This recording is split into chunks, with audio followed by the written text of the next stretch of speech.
এক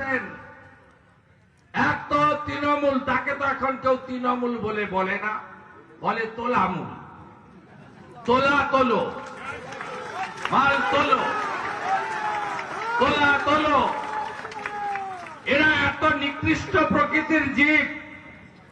72 লাখ শৌচালয় মোদীজি দিয়েছিলেন, 72 লাখ ইজ্জত ঘর নাম দিয়েছিলেন মেয়েদের জন্য, মায়েদের জন্য।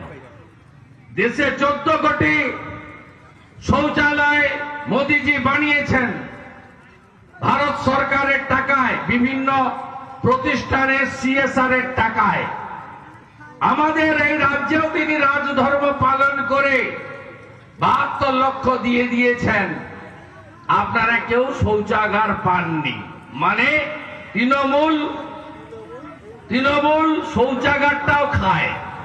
এত নিকৃষ্ট প্রকৃতির চোর এরা, কল্পনাও আপনি করতে পারবেন না। তাই আমাদের নরেন্দ্র মোদীর বিরুদ্ধে কারা তৃণমূল, তোলামূল, চোর পার্টি, এদের কতদূর দৌড়। লোকসভা ভোটে ভোট আসন 543, সরকার করতে লাগবে 272। তোলামূল লড়ছে পশ্চিমবঙ্গে 42, মেঘালয়ে 1, আসামে 1, অখিলেশ যাদবের আনুকূল্যে উত্তরপ্রদেশে 1। কত হলো? 45। 5টাও জিতবে কিনা আমি জানি না। এরা প্রধানমন্ত্রী হবে। আমি তো অনেক জায়গায় বলেছি, যেদিনকে গরুর গাড়িতে হেডলাইট লাগবে আর আমাদের স্যান্ডো গেঞ্জিতে বুক পকেটের দরকার হবে, সেদিনকেই মমতা ব্যানার্জি প্রধানমন্ত্রী হবে। তার আগে কোনো নৌকা। আমাদের বিরুদ্ধে কে আছে আছে কিনা জানি না, থাকবে হয়তো। CPIM, এ পার্টিটার এত দুর্দশা, বিধানসভার পরে এই প্রথম এই পার্টিটার কোন MLA পশ্চিমবঙ্গ বিধানসভায় নেই।